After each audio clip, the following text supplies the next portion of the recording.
You know what time it is? It's time to get in the game with your host, Cynthia J. Good Tuesday evening, everyone. Welcome to your favorite sports show on the dial. Satara J here, your host of Get in the Game, and thank you so much for joining us here this Tuesday evening. You could be anywhere this evening, but you chose to hang out with us. So we appreciate that here at Get in the Game. And our special guest this evening, he appreciates you joining us and taking the time to talk about his passion and his love. And to my right is sitting Mr. Marcus Richardson. Thank you for joining us. Yes. He is joining Get in the Game this evening. He is the current strength and conditioning coach at Edward Waters College and former football linebacker and safety. We were just having an interesting conversation offline about the transition from linebacker to safety, so don't worry, I'm going to have him talk about all of that so you can get to know a little bit about him.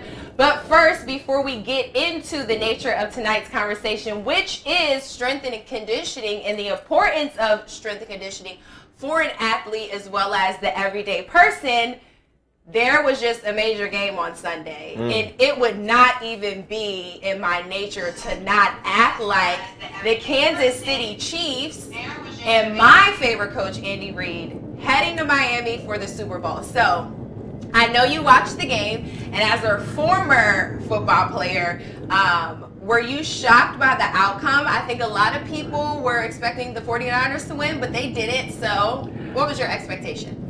I was expecting Tennessee to win.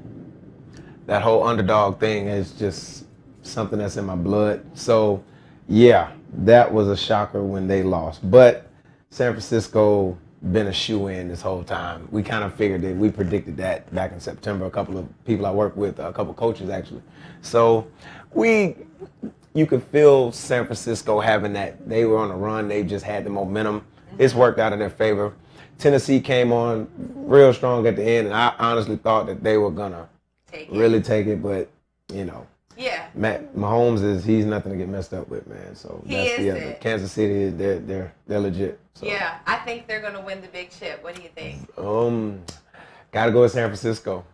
Oh no, you're picking against my. If I would have known. The defensive coordinator for the 49ers is a former coach of mine when I was with the Texans. Salam, whatever. Okay. So you have skin in the game. He was the defensive assistant coach when I was in Houston. So I've kind of watched, and he's done magnificent, man. Great job so far. So I gotta go for San Francisco just because I watched him go from being an assistant like down the line to where he's at now. So I gotta go to San Francisco.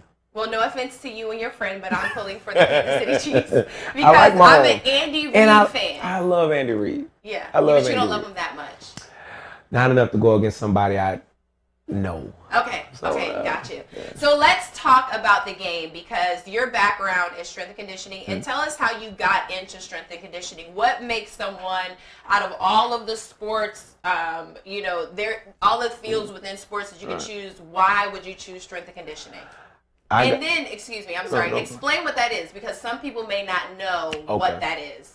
Well, I got lucky at the beginning of my college career. You can't declare a major your first 2 years of college. So when I got to Troy, seeing what it did for me via my strength and conditioning coach, Coach Shaughnessy, it was just a eye-opener to see how your body can change over that short amount of time. So that's what made me want to get more involved in it. So I declared my major in that field, and that's kind of how it happened from there, really. That's how I got into strength and conditioning. But of course, football was the passion. Football was the goal. Everything I did was in concert to being successful on the field and going to the next levels or whatever you want to call it. So that was the process of it. But strength and conditioning is the implementation of weights and conditioning and all that good stuff that most people dislike a lot to get stronger and better and more athletic and reduce injuries primarily. That is the main goal, injury reduction. Awesome. So we'll go into that a little bit later, but Okay. I wanted you to make that, clear to our audience, because in this Super Bowl we have coming up, there are two specific individuals that have amazing comeback stories. One being Richard Sherman, veteran in the league, corner, used to be known as one of the shutdown corners of the league. Has what people thought was a career-ending injury because, I mean, honestly speaking, an Achilles injury. And talk about just the extent of that injury, because he's not here to tell us about it, but since you're in strength and conditioning, how major was that injury for him? It's one of the top 5 injuries we never want to hear coming through the training room. ACL, the MCL, PCL, anything with the knee and Achilles. If you can have any type of injury to your ankle, we can work through it and we can get you back in 4 to 6. Achilles is a year. It's a tendon, and you're out because it has to simply just heal on its own. You're in a boot, you're immobilized, and you're just there walking straight up and down on your foot for 6 to 8 months until you start your rehab. And then it's a gruesome and brutal injury. It's same thing Kevin Durant had. Right. Same injury. Kobe had it twice. Yeah. But it's basically just the tendon ripping off at the bottom of the heel. Ouch. And it basically, if you look at it in a sense, it pulls and it just kind of rolls up. Yeah. And the surgery is the bringing of it back down and bringing it back together at its insertion right there behind the heel. So and not only did Richard tear his Achilles, but he did it in his 30s. Right. And so when you talk about an Achilles injury on the body of someone who is 30, but in football years that's probably... a dinosaur. Yeah. Yeah. And that's the way it goes. At 26, 27, coaches are telling you got a bright future. Right. At 28, they're making sure you got your degree because you are coming down. Yeah, I mean, it's just downhill. You're on your way down. Yeah, when you're 28, 29 in the NFL, you are considered an old man. Yeah. 30, 31, you better really be balling Yeah. to maintain, because they'll cut you just because of age, because they got to pay you your minimum. Right. So every year you're in the league, your minimum goes up. Yeah. So at one point, at 30, 31, they can get a guy just coming out of college for half the money that they're paying you. So you have to really be good later on in the age. Yeah. And obviously he is really that good, He because is for awesome. someone to take him Phenomenal. on after an injury like that and still believe in him, to not only believe in him, but run a defense to where he can still shadow some of your opponent's top receivers. So even though we obviously know, he's not here to talk about the treatment he went through, but you've played football. You're a strength and conditioning coach. You've seen these injuries. Absolutely. What was some of the things he probably had to go through in order to come back as quick as he did and be able to still be as smooth as he is? Coming back quick is a comfort thing. So he came back quick, but he had to reassure his athletic training staff. There's no telling the number of conversations they had to have about if he's really ready to move to the next phase of his rehab, because at Edward Waters, an Achilles, we are taking our precious time because it's an expensive surgery. Yeah. You can't come back too fast and then re-rupture, and then now we're back spinning that same. It's just too much. So he'll start the process off really slow. Calf raises, just simple things to kind of ignite the muscle. He does everything else along the way to keep the rest of his body in shape. The ergometers, whatever he has to do. But the Achilles in and of itself, it's a slow process. And most training staffs, from my experience, and this is everywhere I've been, you take your time with the ACL and you take your time with the Achilles because you just don't want to, because it's so fragile. It's in such a spot that it's so easily to re-injure. So you take your time. So he went through a gamut of things, but to his credit, to his advantage on that level, they have everything. Yeah. The NFL, I mean, they have whirlpools for days. Right. Training, athletic trainers. They Doctors. have 20 on there. Doctors are in-house. Everything. The surgeon is there every day. He has so many people at his level of talent, of course. He has so many people watching him daily, he could probably rehab more than the average person that has to go to work. And he literally is at work rehabbing. So his entire day is rehab. So there's no telling how much stuff he went through, but at the same time, he had the capacity to do it because he's got so many people around him. So, and they're all top of their field on that level.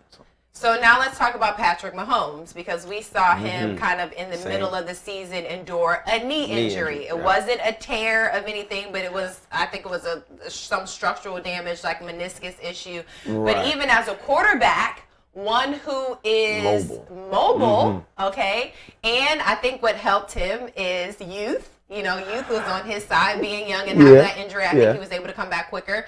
So talk about, you know, some of the rehab he probably experienced to get back as soon as he did.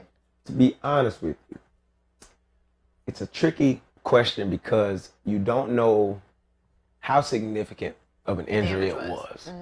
He's a very mobile quarterback. So if it was meniscus, you're thinking, I know guys have played with a meniscus in 3-4 weeks.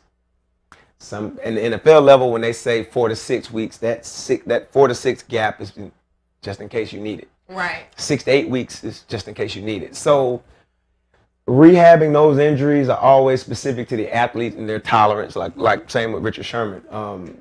If you come into the training room at Edward Waters and say, everything hurts when you touch, we have to back off of you until we can at least touch you. Some guys are tougher than others. Some guys can withstand pain more than others. And that pain scale that's where the play comes in.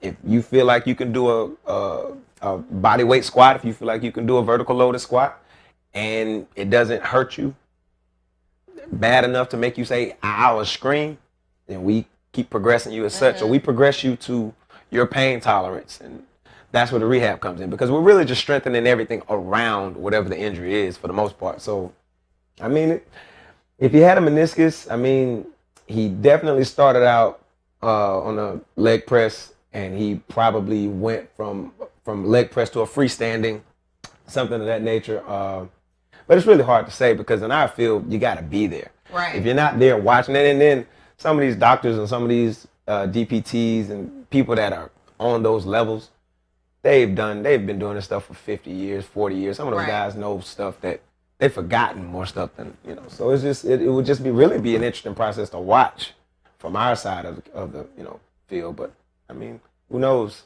He's a mobile quarterback, and he's still performing. So well, he's definitely proved that he is just as elusive and as healthy as he was before. So let's switch gears, because I want our audience to get to know Mr. Richardson, who was the player, and then the transition into life after football. Because I think sometimes that transition is hard for some people. So did you always grow up with the passion of, I'm going to play football and I'm headed to the NFL? No. I grew up with the passion to play football, yes. My dad is a huge football fan. Okay. So me and my dad was a single parent. He raised me and my brother. So my dad, being a football guy, we migrated toward the sport because of him. And then, of course, it was always about just impressing my dad. It was never about going to the NFL. And then Charles Woodson won the Heisman. I remember those times when, then I remember my pop making a comment. I think I'm maybe 10 years old. And he said something like, man, I bet that kid's parents are proud of him because he won. And at that moment, I'm like, all right, gotta figure this thing out now. So that was and to be honest with you, I was a wide receiver and a running back all through high school, and I got no scholarship offers. My senior year, I moved to safety. And when I moved to safety my senior year, and my dad was everybody was a little edgy about it. Yeah. And it was like first game, 2 pick sixes and 4 tackles, and from there, scholarships came out of I had 6 offers, I think, by week 6. Wow. Yeah, it was crazy at my house during that time. That was a crazy time. Now let me ask you a question. Yeah. Because you played 3 years at wide receiver and running back. All of a sudden, who suggested you switch to safety? Head coach for Escambia High School, Pensacola, Florida, Mike Bennett, and Gary Coward. Those 2 guys I owe, because Coach Bennett, came to me one day and asked me if I wanted to go to college to play ball because I had good grades. I had good enough grades, and I had great size. And he said, "You need to go to DB." And I'm looking at him like, "Are you serious?" And then Coach Coward Yeah. comes up to me and goes, "Yeah, Not man, you need to go." Bill No, not Bill. I wish. But no, Coach Coward comes up to me and goes, "Man, yeah, you need to, but you're an athlete." Right. And I'm like, well, listen, I got no offers, so why I got nothing to lose. Right. And they had a great plan, and Coach Coward worked with me, man, day in and day out, night in and night out. It was just I owe those guys everything luckily for me, I've never been a bullheaded guy. I've never been so stuck on myself that I Can't couldn't. learn. Right. So they made the suggestion. I figured, risk versus reward. Let's try it out, and it worked. So, and then I went to Troy as a Troy University, Troy, Alabama, home of the Trojans.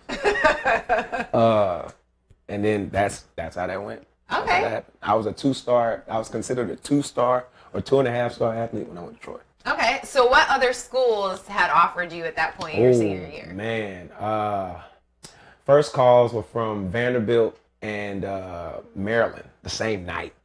That was crazy. Maryland Terrapins. Yes. Okay. Now they didn't offer, but those were the first calls, and because again, they saw me. I played safety that May, and me and a few of my friends got invited to the Nike camp up in Tuscaloosa, and that's how it all started. And then Maryland and Vandy were the first ones. The first scholarship offer was to Iowa State, and then Troy came in, Middle Tennessee. South Carolina had already offered all of the safeties and had commitments, but they wanted me to come walk on, and then they were talking about like putting me on scholarship afterwards. Who else? Tennessee State, Tuskegee. Who else? Iowa State, Middleton, Troy. I may be forgetting one or two, but that was about it. But I had like 8 offers total. And then you narrow down to 5. You take your visits, and then you make your decision. So what made you choose Troy University? Well, I visited other schools, and Troy had everything those schools had. Because you hear the name, and it's a mid-major, so you don't think about it being like Clemson or Alabama. And they had just built a brand new stadium. It was beautiful, brand new weight room. Everything was gorgeous, and they were building it, and playing time. It was about, at that point, it's like, okay, well, I can go to How long can I be and sit on the bench for 3 years or 4 years. I was starting as a redshirt sophomore. So I started 3 years at Troy. So they kept their promise. I mean, it's just, it worked out. Yeah. So if you could sum up your college experience in like 5 words or phrases as a student athlete, the pressures that comes with things that you've learned, things that you now take into your career, what would those phrases or words be? First is culture.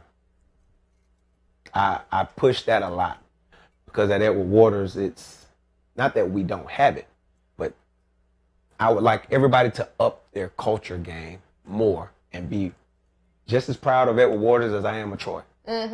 So culture would be one. And then you got those cliche ones, the discipline, the hard work, that stuff. Those are important and those are true. You do need them; they are required if you want to be successful at anything. And that's the value system played to me. But I think that culture, for me, the reason why culture sits at the top is because if you are prideful about it, you will defend it, and by defending it, you won't let. It will make everyone's job easier, if that makes sense. Because I remember when I was in college, if you show up, we had 5 a.m. workouts. If you show up at 5:01, you're late. Go. You come to the 6:30. If you miss workouts, coaches, I don't remember a time when coaches had to get on guys about missing weights. They read off who missed weights, and we'd address it in the locker room. And it wasn't like a fight or nothing, but it was all right, well, and then we were going to tell the coaches, like, look, he needs to roll. We need to get him out there because he's taking us down. He's a great athlete, great, but he'll be great somewhere else. And that culture stuck with us, and we ended up winning 3 championships off of it. So as a strength and conditioning coach, because a lot of times, and people may not recognize this, but for someone who is an avid football watcher, there is that guy on the sideline that's like running up and down the sideline. The guys are coming off, make a great play, their chest bumping. That's typically the strength and conditioning coach. That is. So you mentioned the word pride. So talk about the pride that you have for the institution that you're currently at, and just what it means for you to build that culture in your athletes on a daily basis. The future is so bright. It's frustrating because you want to push forward. You get ahead of yourself, and that's something I can't do. Because we're building a new stadium. Okay, great. Right. That brings in EWC is building Edward a new Waters stadium. College, right? Yes. Is building a new football stadium. So that's like, okay, that changes a lot because we don't have a stadium.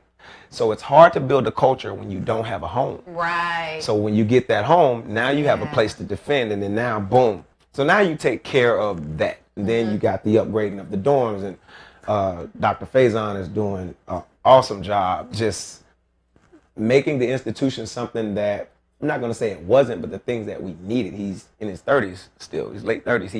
He's still young enough to understand the things that you need to attract students to attract the culture, and that's important. Mr. Bryant, Paul, he's our new athletic director. He's awesome.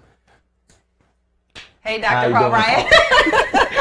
Paul Bryant, head athletic director at Edward Waters College. I spoke to him on the way over here, so here's your shout out. Yeah, so, and he's awesome. And, level-headed.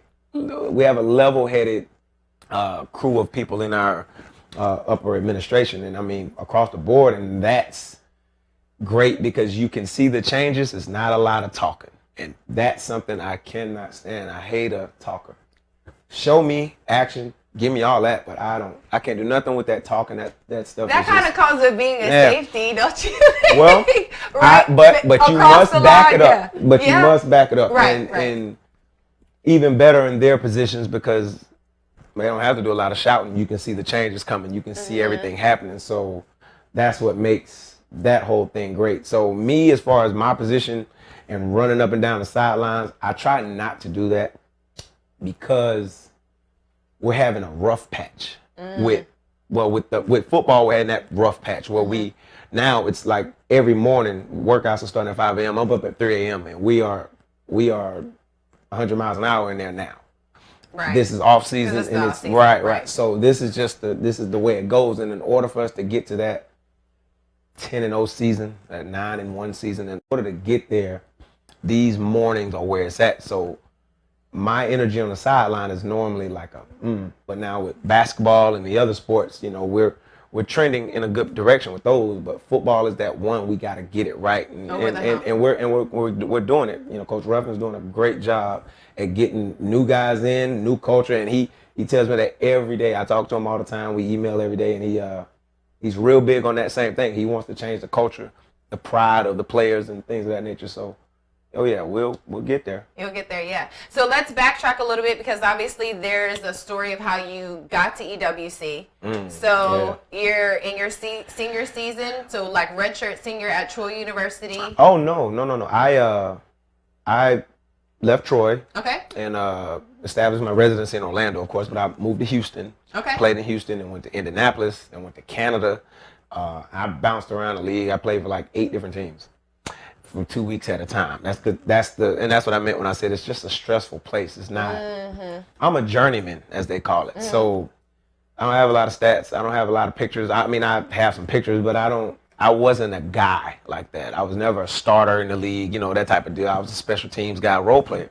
When I got done playing, I took a job in Orlando with the Orlando Predators, the arena football team, with JT Thomas. He owned a sports performance company, and they were in charge of that. And we did great. We won. We did great. And then one day, I knew I needed to get on the college level. So I just started like Googling schools around the area. And I saw Edward Waters. And I'm like, okay. So I go on their sports athletics site, and I noticed they had football, they had all of these sports, and I'm thinking, okay, why have I never heard of this school? And the entire time I'm looking for strength and conditioning or athletic training. I'm looking for those departments. I don't see anything. So I see Stanley Cromartie email. So I emailed Mr. Cromartie, And I basically just tell them like, look, I need to get on the collegiate level. I'm certified. I got my CSCS. I got everything that's required by NCAA. I work for free. And he looked and he emailed me back and said, are you serious? And I said, yes. And he says, his next email was, you must be a gift from God. Call me. Oh, wow. I called him and we scheduled an interview for like that following Thursday. I drove up from Orlando, sat with him, and I mean, we just hit it off from that moment. And then from there, love Crow. And again, I owe him because I mean, he was the only person that gave me a chance. I applied to plenty of other schools. Yeah. For whatever reason, I didn't get interviews. So had to take, the job for free. And then I worked for Edward Waters for 2 years, for free. And wait, time out. Yeah. You worked. Well, technically you can't say worked because when you work somewhere, you're getting a paycheck. So you like volunteered your services. I was definitely a volunteer. Gifted. I was definitely a volunteer. You gifted your talent, skills, and abilities for 2 years. Yeah. 2 full years. Yeah. 365 times. Yeah, my pop was a little agitated about that. That dad again. Yeah. What makes someone do that? I do love what I do. I won't deny that. I mean, like I said, I get up at 3 a.m. I don't think I ever hit the snooze button. Mm-hmm. I get up. I've been up since 3. I'm a high energy guy. I'm I'm overly obsessed with my craft. I want to be the best at it. And I knew I needed to do that. So that's what put me there. And then it was just okay. Then I actually, after that though, I did interview with 2 schools in South Florida. Okay. And I was walking out of the interview with one of the schools, won't mention. But it's a great school. And it's a good school. It's a great school down there. And I'm actually walking out of the interview and Mr. Cromartie called me. He was like, hey man, we're gonna put you on salary full time. And I'm like, wow. So then it was like, all right, how we gonna play this? So now I'm like, okay, well if they call, I just tell them no, because I was already established in Jacksonville, I had everything, and I wanted, because I did want to be in that ground floor of this whole building thing, and that was the sequence for me. So it was a brutal 2 years, but I was just getting ready to ask you, and I think you began to answer the question that it's Edward Waters, and one of the conversations that I had with Dr. Paul Bryant is it's not this glamorous school. Right. It's like Jacksonville's stepchild. Right. Because you hear UNF, you hear Jacksonville University, you even hear FSCJ before EWC, and they don't really have any programs. Right. So, you come from Troy University, you have some experience in the league playing professional, and then you pick EWC out of all the HBCUs that are in Florida, because there's Bethune-Cookman, there's FAMU, which is considered, some of the top historically black colleges and universities. You chose EWC because, or would you say EWC chose you, maybe? Well, I initially chose them and then they accepted me. I guess that's a way I can word it, maybe, but I'm good at recognizing potential. At least I would like to think I am. So, I mean, you take it back to the same illustration of leaving running back and wide receiver and going to safety. I'm not so bullheaded and egotistical within myself to not look at something and say, all right, we can make it work if. And then that's when the evaluation comes in into the picture. So, I mean, Edward Waters has done me great. They've done right by me since the beginning, even when I was a volunteer. So, I mean, I can't shun the experience, and I tell people that all the time because no one wants to hear work for free and volunteer. Nobody wants to hear People don't do that nowadays. I mean, if you're out there and you want it that bad, you'll have to make that sacrifice because, I mean, you just don't, I'll say it like this, everybody doesn't let you in like that. And that's just how it works. And there's people in the NFL level fighting for that same thing. It's everywhere you look, everyone's trying to kick and scratch to get in what they call their place that they feel they deserve. That was just my way of doing it. If I go back in time, I would do it all over the same way. So you seem to be a problem solver. You like solving problems and seeing the potential in things. So 5 years from now, as the strength and conditioning coach, if you're still at EWC, how do you personally, because you're like over this whole department that is going to try to push through these athletes, how do you change the culture of this athletic department? It's not a mission I can do alone.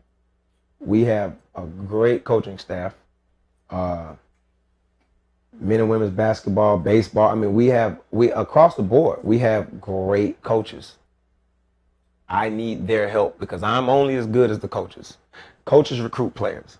My job is to make them bigger and faster and stronger as the NOMA goes. So, and the illustration I use, and I'm going to say it again, if you bring me a Honda, I'll just make it a better Honda.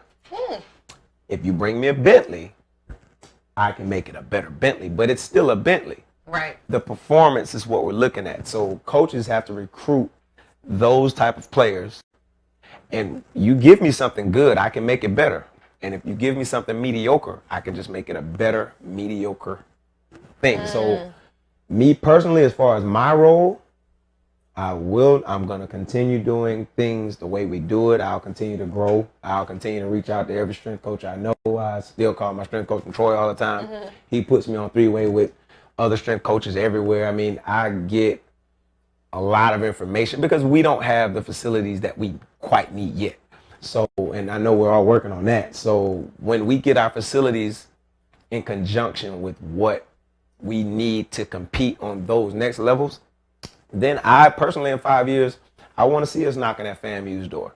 I want to see us knocking at Bethune-Cookman's door because, I mean, we don't have a reason not to. So 5 years, I think with the growth of what Dr. Faison's doing and how Dr. Bryan is managing the department, I mean, the sky's the limit as long as everyone keeps pushing. The moment people start getting lazy, that's the moment we're going to all perish. And that laziness is that comfort, you can't get comfortable. That is the expressway to mediocrity. If you get comfortable, you're guaranteed plateau. So I've never been comfortable. I don't even hang pictures in my office. I don't do it. My whole office is empty. It's just 4 white walls and computers and a couch. Because to me, if I got in and did all that, that would show a level of comfort, and that would, to me, feels like I would be taken away from what I'm supposed to be doing.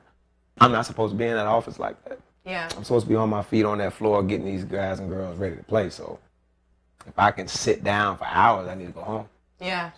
Wow. Yeah. Good point. I guess that's why Dr. Bryant said you're the best. Because when I asked him, he said, well, in my opinion, and he's an honest man, so he said he's the best. I appreciate that. So really quickly as we wrap up, so coming up in February, my goal on the show is to do a series on life after football. And so while I have you here, just kind of speak to, because we hear the not so good stories sometimes, the guys that go broke, the guys that have CTE. You look at the Antonio Brown situation.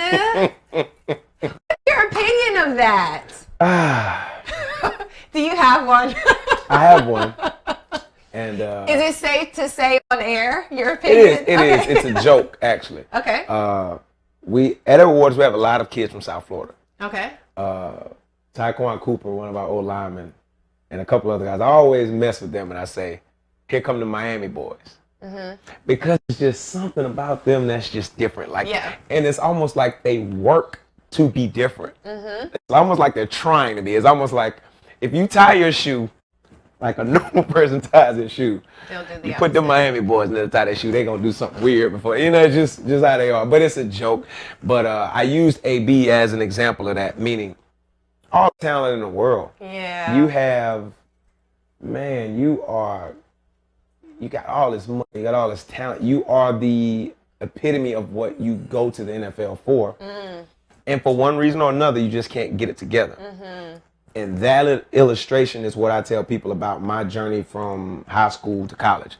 I had good grades. I had a 3.4 GPA. I had my test scores all done. And then when they moved me to that new position, I excelled because I was an athlete. But I had the package that Troy was looking for. They wanted a good kid with a stable head on his shoulders that would come in, work, and play, and shut up. Yeah. And play. And it's just the truth. And every college coach wants that. So Antonio Brown, I'm not saying he needs to, quote unquote, shut up, but he needs to use that energy, to me, to better things, because he can. He has the platform and he has the talent to do so. So my opinions of AB as a person, I don't have any, but I feel like he could have used his platform to shine light on this coaching situation and the Rooney Rule. And, I just feel like those things could be something he could have had a much bigger impact on. But, going forward, we'll see. I hope he gets back in the league. He's too talented to be sitting at home. My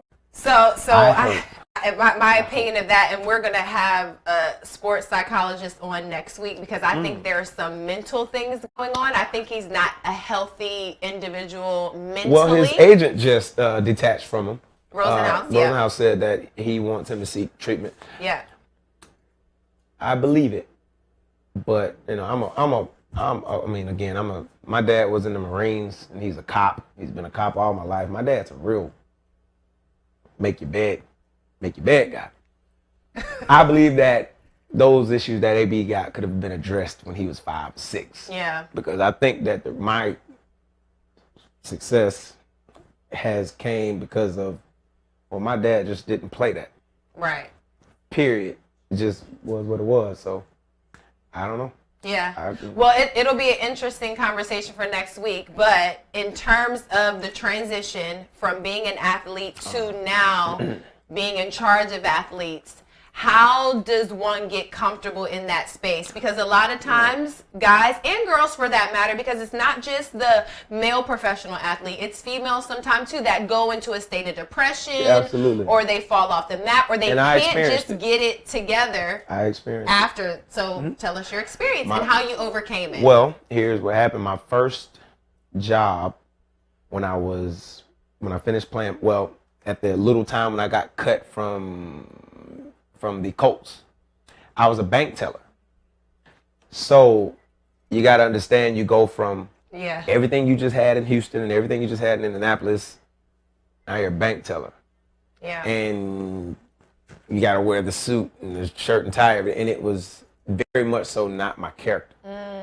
So when I got the opportunity to go to Canada and play, I knew right then I needed to get back in these books and get all of my certifications and get everything I needed to get done, so that when I'm done playing this next time, I can go into a field where I am not feeling depressed, because I realized that my depression I only felt depressed when I was getting up in the morning to go to work, at work. When I got off work, I would go in the bathroom of the bank and change clothes just to get out of the clothes, because I had to start putting myself through these little mental evaluations. I could feel the depression. I could feel myself in traffic, the rat race feeling, that not going nowhere. What am I going to do next? And it's a very daunting feeling, especially when you're used to hitting people.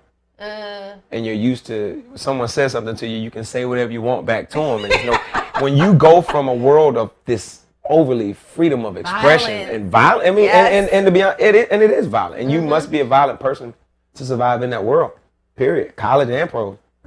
So to go from that to bank teller, Marcus, you were 3 minutes late. And it was, I could feel it. And I felt the depression, and I didn't necessarily have to seek counseling, but I got great friends. I can be honest, my friends are. So that was what helped me get through it. Talking to them, talking to my god brothers, and talking to my cousins, and just trying to map out who I was as a person, because when football is taken away from you now, you got to find that identity. Woo! And that's hard to do. But I knew I loved the weight room. And I get calls from coaches all the time about actually coaching football, like a position. And a friend of mine who's a coach at a school up in Georgia, he said, man, you've left so much money on the table not coaching football. And I just tell him, like, man, I'm just too in love with the weight room. I don't have a problem with doing the weight room and coaching, but you can't take the weight room away from me. That's just that, because that's why I feel like I'm the most comfortable, because I like to use my brain. I'm not a jock in the sense to where I don't like to use my brain, and I like to learn. I'm a reader. I like learning, and so you take me out of the weight room, and then it's like I'm just doing all the second nature stuff on the field, and it's like, okay. And that's what makes me run up and down the sideline when you miss a tackle. Yeah. Because I'm remembering what my coach told me about running all the way through the tackle, step on his toes, put your hips through him, and push him. Like, I remember all those things. So that's second nature. I feel like it wouldn't be as challenging. So in closing, for athletes who, find themselves in the 98th percentile of those that won't make it, because, they say now NFL not for long. So even those that don't necessarily continue on in their higher education and finish their degree, is it safe to say you can still have that same passion that you had Absolutely. On the field, on the court, in the pool, playing tennis? Just go find your position, your niche in the field of sports, and then use your gift, talent, skills, and ability to pour into those coming after you. My best friend, Sherrod Martin, is a barber in Atlanta. Now, he played 4 years for the Panthers. He played a year in Chicago, a year in Jacksonville. He played NFL football, like a starter, the whole shebang. Best friend. We went to Troy together. And Sherrod is a barber. And he started his barbering campaign when he was in the league. That's what he did. He came out and went straight into being a barber. But he knew a long time ago when he was cutting our hair in the dorms in college what he wanted to do. I knew year 2 in college, I just really like working out because I was 180 pounds. Well, I was 180 pounds when I went to college. I left at 235. Yeah. So I fell in love with the eating and the lifting and all the stuff that came with it, and I loved the results of it. The results is what. So that transformation right. is phenomenal, So right? I would tell any kid, understand, especially if you're playing, well, basketball, you got a lot of options. You can go everywhere and play. Softball doesn't have those options. Other sports don't. But football is 3,200 guys every year coming out of college to get into the NFL. Every year is 3,200. That's not mentioning the guy that was there last year that played 1 year. That's got cut. He's still trying. Right. So now you add those guys, 2,800. Yeah. Right. You got a mass amount of guys trying to get in one spot, and they're all great. That's the problem with the NFL. That's why you see so many guys that come from college and they're awesome, like Johnny Manziel. He was an awesome college athlete. Yeah. Then he got into the league and it's like, what? Yeah. Because the NFL is literally the cream of the crop. And you can be a great college player, but there's some guys that get in college that aren't that great. They're good. In the NFL, every single one of those guys are big. They're all strong. They're all fast. They're all mean. And then the guys that are nice, they're only nice when the helmet's off. When they put the helmet on, they're mean too. It is just it is literally a league of elite athletes. And for anybody that's trying to get into that league, you better be big, you better be fast and all that stuff. Of course, you got to have the talent. Basketball, same thing. You better be tall. You got to have all those attributes that they look for.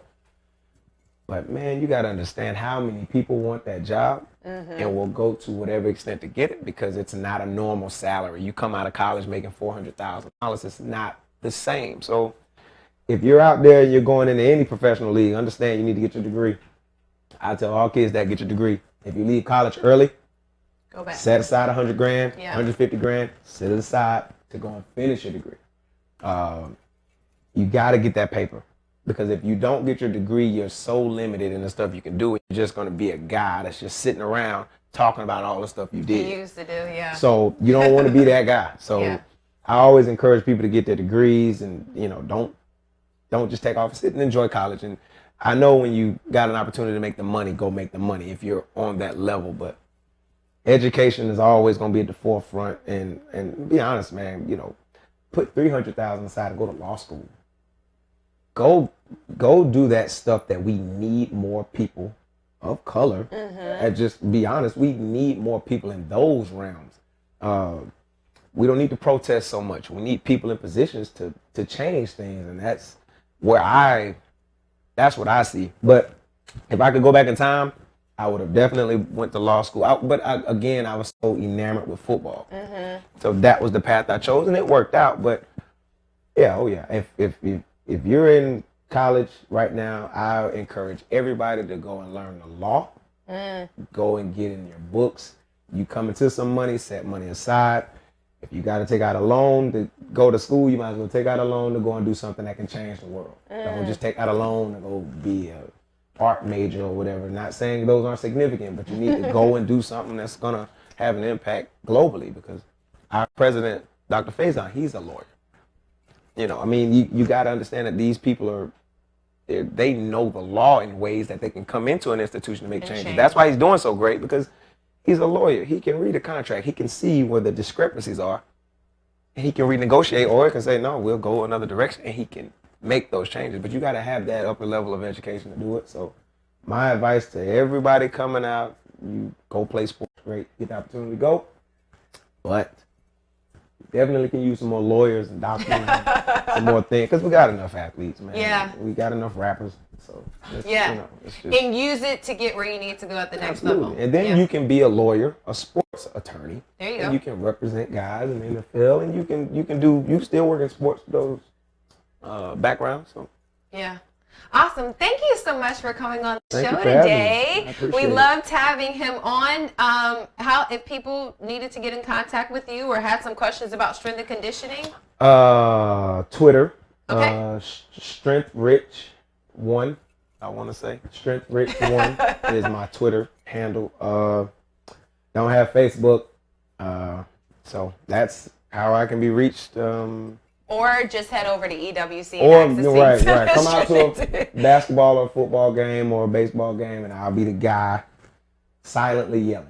There you go. And don't forget, you can follow Get in the Game on social media as well. We have a YouTube channel, Get in the Game with Satara J. You can also follow us on Facebook, my personal page, Satara Bunch, that's BUNCHE, or you can check us out on the replay on 904live.com or Periscope. And if for some reason you would love to become a part of the sponsorship family here at Get in the Game, definitely reach out to us at getinthegameshow@gmail.com. Once again, if you would like to be a sponsor, a part of the partnership here at Get in the Game, you can reach us at getinthegameshow@gmail.com. Check us out next week. We're going to have a fabulous show. As I alluded to, we're going to have a sports psychologist on, as well as some professional players that play here for the Jacksonville Sharks, talking about minding the game, the mind of a professional athlete, in discussing players such as Antonio Brown and things of that nature that affect professional athletes. So you don't want to miss that show. You guys have a wonderful Tuesday evening, and we'll see you next week.